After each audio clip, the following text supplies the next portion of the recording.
अस्सलाम वालेकुम। हसास इंसान डिप्रेशन का जल्दी शिकार होता है। कभी हमने सोचा है कि ज़हनी अमराज क्यों पैदा होते हैं? हम में से अक्सर उसको बीमारी ही नहीं समझते। हमारे नज़दीक बीमारी वही है जो नज़र आ जाए, जबकि ज़हनी अजियत और नफ्सियाती तकलीफ नज़र नहीं आती। डिप्रेशन का पहला शिकार सेंसिटिव इंसान होता है, और ख़ास तौर पर वह इंसान जो अपनी कैफियत का इजहार भी न कर सकता हो। 3 चीज़ें मेंटल स्ट्रेस बढ़ाने में अहम किरदार अदा करती है: रोज़गार, मोहब्बत और इंसानी रवैये। अगर देखा जाए तो सबसे अहम इंसानी रवैये हैं ऑफिस में एक बॉस का रवैया, एक दोस्त, महबूब वालिदैन या ससुराल का बर्ताव। कोई ना कोई आप अजियत देने में अपना किरदार अदा कर रहा होता है और आप हिडन डिप्रेशन का शिकार होते चले जाते हैं। यहाँ पर एक उमूमी रवैया ये भी है कि कोई डिप्रेशन का शिकार है तो उसे नफ्सियाती मरीज समझ लिया जाता है। इसलिए लोग अपना ज़हनी दबाव किसी से बांटते नहीं और अंदर ही अंदर जंग लड़ते रहते हैं।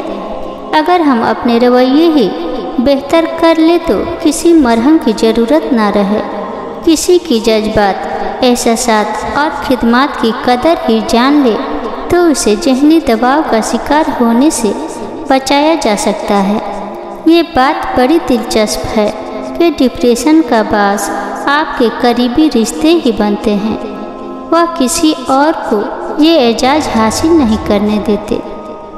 जो शख्स अपने आप को नालायक भी नहीं कहता और फिर अपना इलाज भी नहीं कर सकता, तो फिर ऐसा आदमी जो है वह किसी तरह भी राजी नहीं होगा। आपको मेरी ये बात समझ आई? कहता है कि दुनिया की मोहब्बत मेरे सर में दर्द पैदा कर रही है, और जब उसको नुस्खा बताते हैं कि ऐसा कर, तो फिर यह नुस्खा इस्तेमाल नहीं करता। सर का दर्द किस तरह जाएगा? मतलब यह है कि उस चीज़ की वजह दरियाफ्त करो। जो चीज़ आपको तंग कर रही है उसकी वजह दरियाफ्त करो कि असल वजह क्या है। मसला ये है कि आप अपनी मर्जी को छोड़ना नहीं चाहते, और जो मर्जी कबूल करने का नतीजा है उसे भी कबूल नहीं करना चाहते। या तो आप ये कहो कि मैं जानूं और मेरे अमाल का नतीजा जाने, तो फिर आप अपना काम करते जाओ, फिर जो भी उसका नतीजा होगा आप उसके जिम्मेदार होंगे। आप अपनी ज़िंदगी की कश्ती को अल्लाह के हवाले कर दो। ये उसका काम है कि कैसे चलाता है। आप अपने आप को अपने दिमाग के हवाले ना होने देना। उससे सर पैदा हो जाएगा, नफ्स पैदा हो जाएगा। अपने आप को तो अक्ल के हवाले रखना, अपने आप को सुकून के हवाले रखना, अपनी ज़िंदगी पर राजी रहना।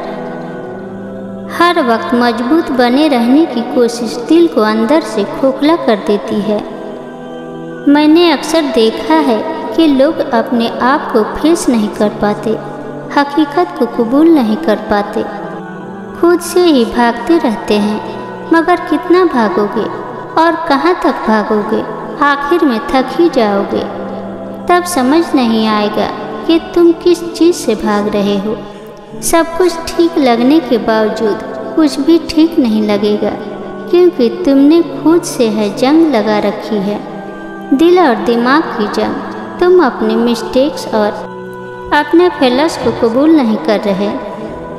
खुद को कहना सीखो कि हाँ, मैंने ये गलती की है, मुझसे ये गलती हुई है, और फिर उस गलती को सुधारने की कोशिश करो।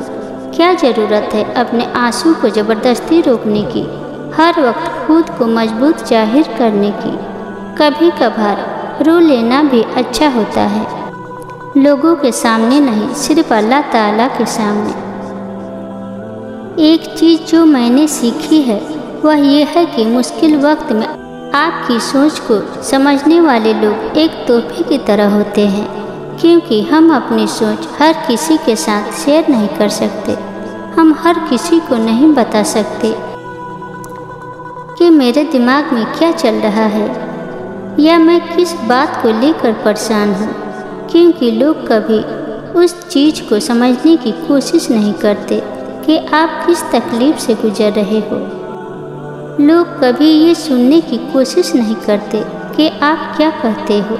वह बस आपको सही और गलत बताना शुरू कर देते हैं, फिर मशवरा देकर साइड हो जाते हैं। मगर उन्हें ये नहीं पता होता कि दुख में मशवरा की नहीं, साथ की ज़रूरत होती है।